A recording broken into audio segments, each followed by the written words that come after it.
And we'll go right on up to another one, 5263.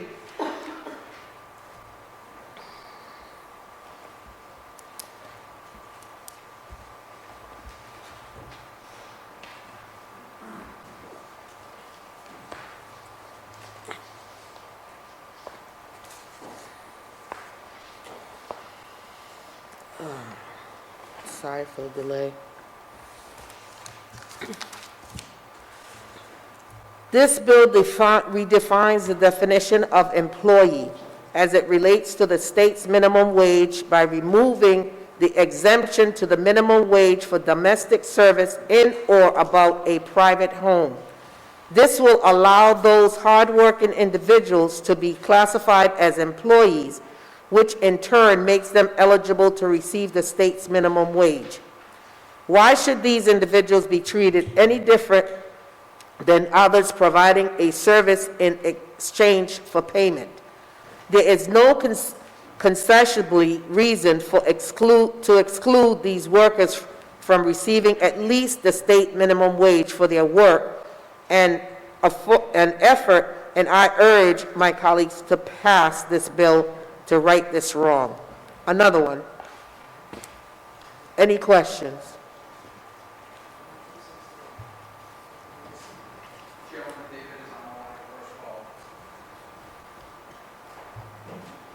David Valise, Rhode Island Interfaith Coalition.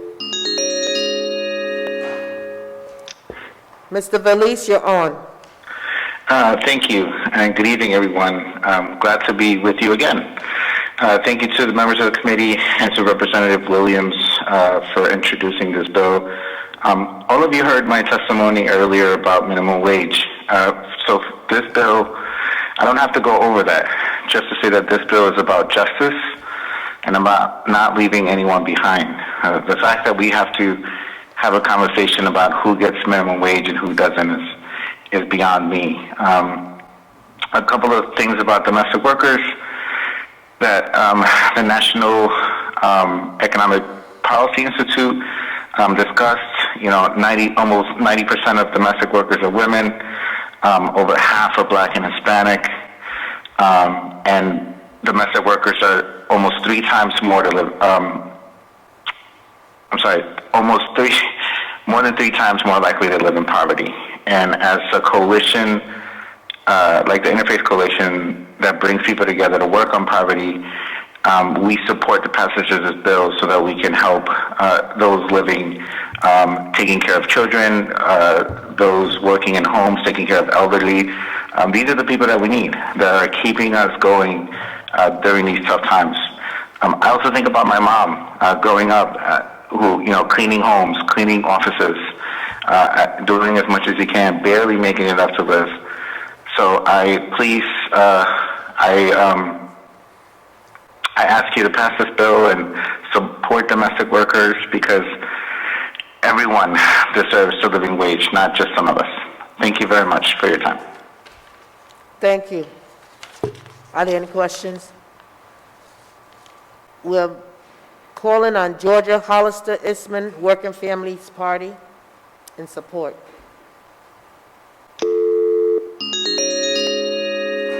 Ms. Isman. Georgia? Hello, Chair. Hi. Hi. Thanks for hearing my testimony again on this bill, and thanks for your leadership on this important issue. I'll be very brief. I'm Georgia Hollister Isman from Working Families. I'll just say that our current minimum wage law specifically excludes people who work in someone else's home. This is a long legacy of slavery and racial injustice in our society, and in minimum wage laws in particular. The folks who've been traditionally left out of those laws are workers of color. So it's long past time to fix those ugly legacies, and this bill does just that.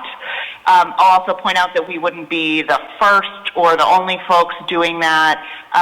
The minimum wage for domestic workers in all of the other New England states is the same as the minimum wage for other workers, and in most other New England states except for Vermont, it's higher than Rhode Island's current minimum wage. So this is an issue of racial justice, and I hope this committee will move on it, especially as it's moving to increase the minimum wage for other workers in Rhode Island. Thank you. Are there any questions? Thank you very much.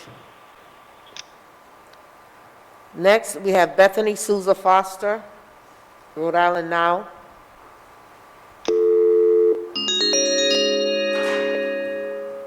Ms. Foster? Hi. Hi. Hello. Thank you, Chairperson Williams and members of the committee. My name is Bethany Souza Foster, and I represent the Rhode Island chapter of the National Organization for Women. I'm testifying today in support of House Bill 5263. Domestic workers deserve to earn at least the minimum wage. Nationwide, at least over 90% of domestic workers are women, and domestic workers are 3 times more likely to be living in poverty than other workers. The lower minimum wage for domestic workers is left over from a time when women's work wasn't valued, and this work was primarily done by women of color, and it's time to eliminate that difference. Domestic workers care for our children, provide needed services to the elderly and disabled, and keep our homes clean. Their work is hard. It's essential, and these workers deserve parity with other workers. Over 60% of home health workers are actually providing home health services. If they were doing that same work in a nursing home or a hospital setting, they would be earning at least the minimum wage. The same goes for child care workers. We urge you to pass the House Bill 5263, which will help lift many Rhode Island workers who deserve to be in full parity with other workers. Thank you. Do you have any questions? Any questions from the committee? Thank you very much. George Nee?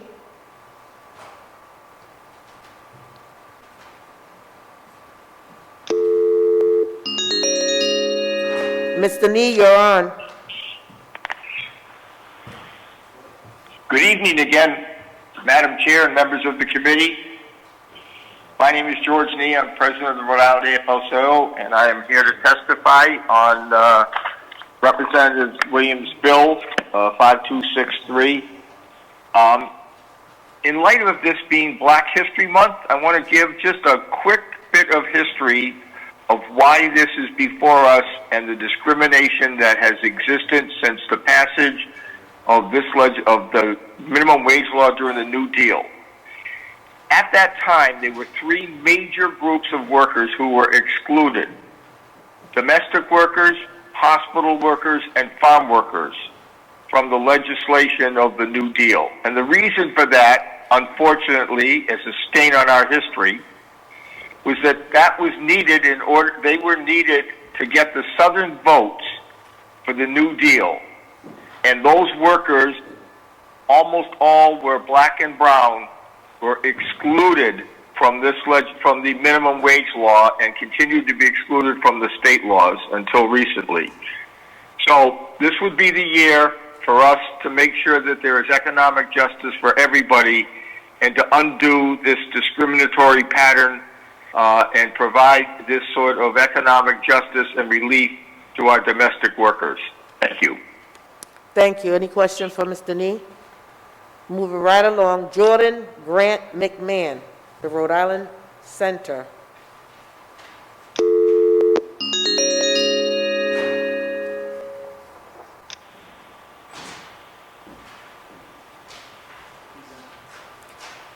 Mr. McMahon? Hi, Chairwoman Williams. Thanks for taking my testimony this evening. I know it's been a long night, so I'll try to keep things very quick. But I'll also mention I've been on parental leave. I missed a lot of the other bills that have been pending today, but I made some time to jump on for this particular bill, which I think is just so important to pass without any hesitation. we often talk in Rhode Island about some of these silly old laws that remain on the books from old times, and the bill before the committee this evening is one of those bills. This bill, we just heard, is from 1938. 1938 because the Confederacy, the representatives, the senators representing the former Confederate states, were filibustering any bills to help black people. And the only way to get a fair labor standards bill with a minimum wage was to sacrifice the black people who were working on the farms and in the homes of those southern white people. And the definitions in the Rhode Island general laws are from 1956. In 1956, 2 years past time Brown versus the Board of Education struck down separate but equal, yet still 10 years from when the Civil Rights Act would create a right to remedy employment discrimination. So we're talking about laws that were created in a period of time where it was legally permitted and expected and acceptable to pay black people less than and different wages than white people. And this law is that law. This is the very same law that for the last 70 years has remained on the books and has allowed people to be exploited and vulnerable to work in the home. And this is work that, done in any other setting in the state, would be paid a minimum wage. And I should say that this law came to my attention because a human being who worked here in Rhode Island, a black person who was an immigrant, was exploited and taken advantage of. And after I took a look into what her rights were and what the facts and circumstances were, it came to my attention that there was really no meaningful remedy for this person. And I ended up telling her that Rhode Island law essentially sanctioned the fact that this person was underpaid in somewhere in the range of $70,000 to $400,000, because of course she'd be paid wages over time and then liquidated damages multiplying that for a period of time. So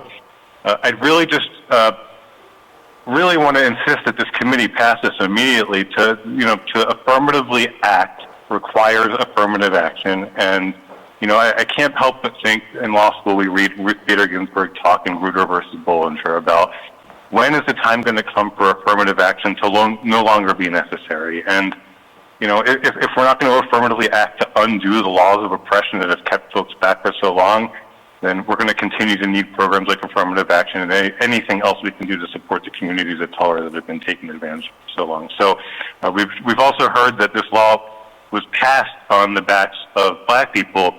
It's important to highlight that today, as we heard earlier, it's really taking advantage primarily of women. 90% of the people who are working in these homes are women, many of them women of color, many of them immigrants, and they are isolated from unions, they are isolated from overtime laws, they're isolated from unemployment laws, and there's simply no justification for this other than the fact in 1938 a bunch of racist white people decided that was the policy, and the rest of the Senate didn't have the courage to fight back.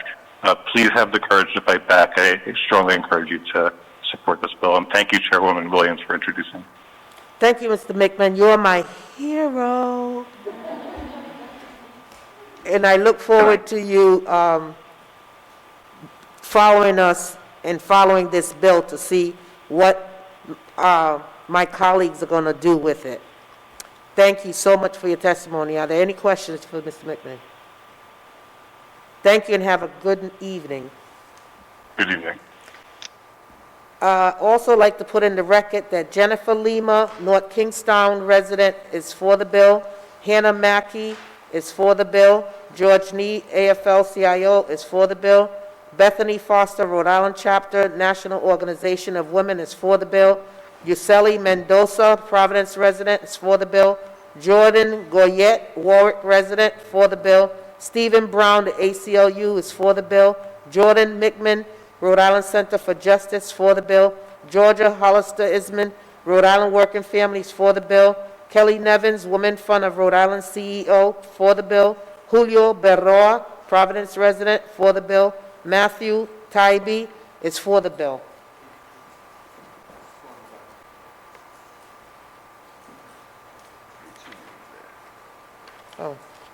And Alan Krinsky, Economic Progress Institute, is for the bill. Rhode Island General Treasurer Seth Magazina is for the bill. Right on.